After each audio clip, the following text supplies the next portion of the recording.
నమస్కారం. ఘంటారావానికి స్వాగతం. ముందుగా ప్రధాన అంశాలు. బెంగళూరులో కూలిన నిర్మాణంలోని 7 అంతస్తుల భవనం, ఒకరు మృతి, కొనసాగుతున్న సహాయక చర్యలు.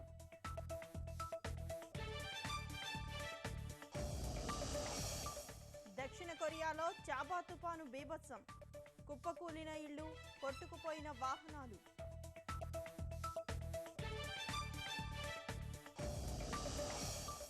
డిఎస్సి ద్వారా నృత్య సంగీత ఉపాధ్యాయ పోస్టుల భర్తీ, విజయవాడలో ప్రకటించిన మంత్రి గంటా.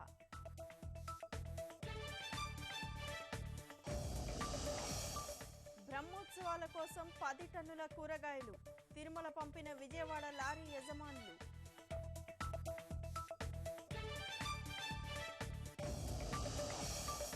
చిన్న స్థాయి వ్యాపారవేత్తలుగా గృహిణులు, వేలాది మందికి ఉపాధినిస్తోన్న అలిప్ పథకం.